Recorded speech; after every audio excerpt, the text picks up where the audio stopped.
you a fan of the Dragon Ball Super card game? If so, check out QueenCityGaming.com for sealed product, singles, and more. Just use promo code MafubaJar-10 to save 10% off your order every time. Welcome back to Mafuba Jar. We've been too late for another awesome video, and it's time, guys, for a Super Saiyan 3 Goku deck profile. So, little thing about this deck. There is literally nothing you can't do with this leader. If you could think of a deck in your head, you could use the Super Saiyan 3 leader with it. I personally think it was completely stupid that they took him off the watch list and did not give him any errata. Yes, guys, you can say what you want in the comment section. I am one of those people that personally believe this guy should have gotten an errata, because no matter what new decks come out in the future, you could still make it with this guy right here and it'll still be the best thing ever. So, for those of you guys who don't know too much about this game and don't know why he's too busted, let's go ahead and take a look at why he's so busted. Permanent, you can only place up to 6 energy. That doesn't matter. That might as well not even be there, because that does not qualify as a restriction. The activate means place 1 card in your hand to the drop area. If you have no energy, choose 2 cards in your life and add them to your energy. So you can literally start off with this game with 6 life and 2 energy. That is insane. And when your life's at 4 or less, you draw 2 cards and flip them over. To heighten evolution Super Saiyan 3 Goku. Same permanent, can only have 6. No big deal. Who cares? When he attacks, draw a card. At the end of your turn, choose up to 3 of your energy. Color does not matter. And switch them to active mode. So this is the one and only leader to where you could just completely tap yourself out and still have 3 energy to use on your opponent's turn. Yeah, it's the most busted thing I've ever seen. Like, this is Mecha Frieza leader busted before the errata. Especially the fact now that we can awaken him turn 1 so easily. Oh boy. Oh boy, oh boy. Oh, and by the way, this Super Saiyan 3 deck profile, I should say, is post-flute limit. So this deck will very well be viable during that September date onward. So, yeah, but honestly, for Super Saiyan 3, that doesn't even matter. It's still the best leader in the game. That flute limit did nothing to this leader, guys. Nothing. Especially this version of the deck that I have here, which is going to be mainly a mono red with some blue in it.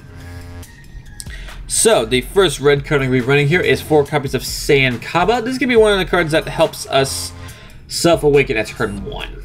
So, he's a 1-drop. When he attacks, add a life to your hand, he gains 10,000 and double strike for the duration of the turn. So, it's really a good card to add early game pressure to your opponents. Along with the Trunks that we got from Colossal Warfare, Intensifying Power. His auto is the exact same as Kawa's, except instead of double strike, it's critical that he gains. So, yeah, that's pretty disgusting. You start with 2 red energy. If you have both those in your hand, you can literally awaken by turn 1 and do a lot of damage to your opponent.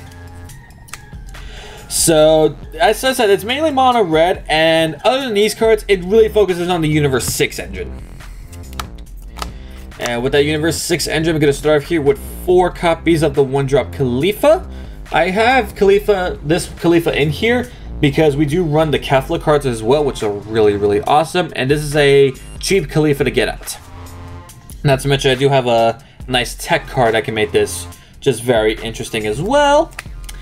And I also run 4 copies of Bold Super Saiyan 2 Khalifa.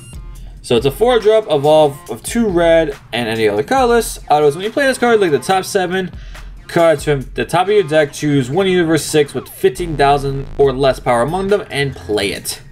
So by turn 2 for you, you could play that card and just get another Universe 6 card off of that on top of a 20k beat stick. So that's really, really crazy. So what's Khalifa without her protege Kale? So we run 3 copies of Dauntless Kale. She's a blocker, and if Khalifa's in your battle or leader area, which in this case it'd be battle area, you can play this card without paying any cost. So it's a free blocker. Not to mention it's a free material for the Kefla Patar, which is really awesome. So we run 3 of those Kale, and we have 3 sister attacks saying Kale. Auto is when this card attacks if another Universe 6 is in play in your battle area, draw a card, and this card gains 15,000 power for the duration of the turn. So it's another way to draw a card at 15k along with your leaders, which I think is pretty cool. Not to mention it's one of the viable targets for Bolt Super Saiyan 2. This is like the worst thing to hit off Super Saiyan 2, guys. I have done it and I have felt horrible. So this isn't a bad card to bring out. The best card to bring out of the Super Saiyan 2 Kefla is going to be Impeccable Super Saiyan Kaba. So he's a 3-drop, which you're not really too worried about energy cost in this deck, guys. Let's be real. His permanent is this card can attack battle cards in active mode, and your opponent cannot activate counter against this card's attack. So they cannot counter this guy in any way. So that's really cool. Auto is when this card attacks, if your leader... Actually, no, wait a minute. That one doesn't even matter because it only applies if you're a red Saiyan. This card gains 5,000 power for the duration of the turn if your leader is a red Saiyan. But he is a blue Saiyan, so he only fits half that criteria. Oh well. Sad face. Honestly, though, that doesn't even matter. It's still an attack that your opponent can't counter. So, awesomeness right there. And something that's not a target for the Kefla, but still probably one of the best Universe 6 cards out there right now is Foreseeing Hit. He has Double Strike, and his auto is when you play this card from your hand, your opponent reveals their hand, and you choose up to 2 of their battle cards with 35,000 or less power from their hand, send it to the warp, and they don't get it back until the end of their next turn.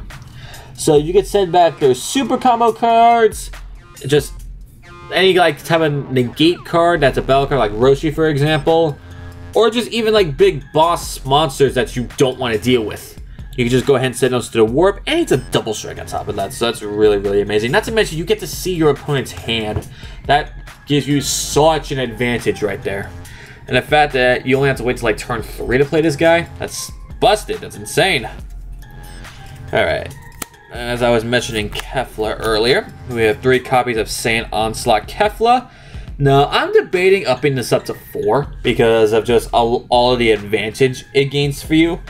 But the lineups I've been having have been working for me just fine so far, so I haven't fully made up my mind. But if you feel like running this at 4, then by all means, like I said, it's something I'm currently debating myself. So it's a 5-drop, but its unit Potara is 3 red for a Kefla and a Kale, which I think is interesting. Is the color of those two does not matter. So you can even use the green ones that we have, and it's still viable. Has Deflect, so your opponent's Cold Bloodlust, Crusher Balls will not affect Kefla, which is awesome. Has Dual Attack. Auto is when you play this card using Unit Potara or attacks, draw a card, and this card gains 5,000 power for the duration of a turn. So, play it off Kefla, play it off Kefla and Kale, I mean, draw a card, and she automatically becomes a 30k. Attack, another 5,000, draw a card, 35k. Attack one more time, draw a card, and it becomes a 40k. So, really, really good to add pressure to your opponent while giving yourself such huge advantage. So that's really, really awesome there. And we do run one more Kefla card. It's going to be the Desperate Odds Kefla. Now, honestly, I figured this was a really good card choice in this deck because of the fact that Super Saiyan 3, especially early game, doesn't exactly have the biggest of hands. So what that matters is that she's a double strike and her auto is once per turn at the end of this battle after this card attacks. If you have 4 or less cards in hand, switch this card to active mode. So she essentially becomes a double strike dual attack, which is really, really awesome. Which, as I said, early to mid game, more than half the time for me, Super Saiyan 3 has a low hand. So to me, this card worked perfectly. But if you see it as more as a sideboard card, I fully understand. Like, this is a monster against the Cell Chain and all that nice stuff. So let's go ahead and take a look at some of the blue cards that we run here. Only run 9 blue cards in this deck. And the first 4 are going to be Unyielding Spirit Trunks. During your turn, when you come up with this card, if your leader is blue, you untap one of your energy. Doesn't matter the color, it could be a red, blue, whatever. So this is a way to untap energy to even further our plays before we untap 3 energy at the end of our turn. And next up is going to be our super combo card, 4 copies of Kibito Kai. You can run a 2-2 with the Piccolo super combo. That works too. I just prefer the more defensive route. So you're at 4 or less, you play this card, bounce one of your opponent's combo cards to their hand, and then if there's no combo cards there, you get to draw a card. So really, really awesome. And I have 2 1-ups in this deck.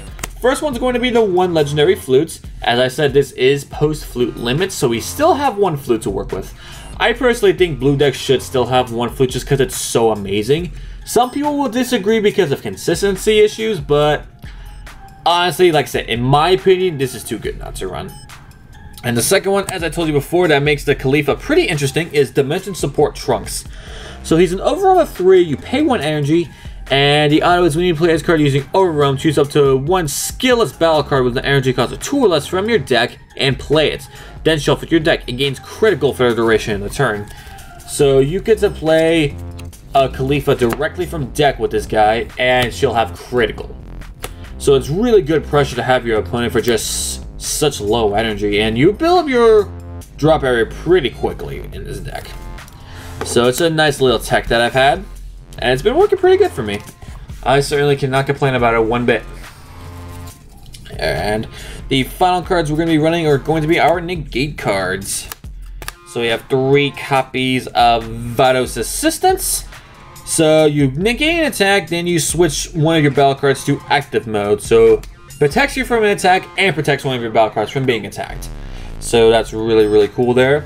And of course, we're going to be running 3 copies of the Lorax himself, Topo.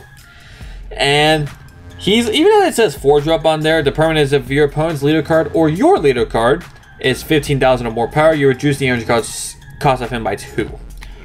So pretty much since more than half the time you can awaken at turn 1, Topo becomes an immediate 2-drop for the rest of that game. And his auto is when this card KOs one of your opponent's battle cards, switch him to active mode. So you can just clear their entire board with Topo and still be able to attack later with him. So that's really, really cool. And with that, that is going to conclude my Super Saiyan 3 Goku Red deck profile. As I said, guys, there is endless ways to build Super Saiyan 3. There's no limits, so any colors you want to think of to put in Super Saiyan 3, guys, it's probably gonna work. That's the best thing I can tell you. Like, there's too much you can do with that leader. So, if you guys enjoyed this deck profile, be sure to leave a like, comment, and subscribe if you're new to the channel. And with that, you have been released.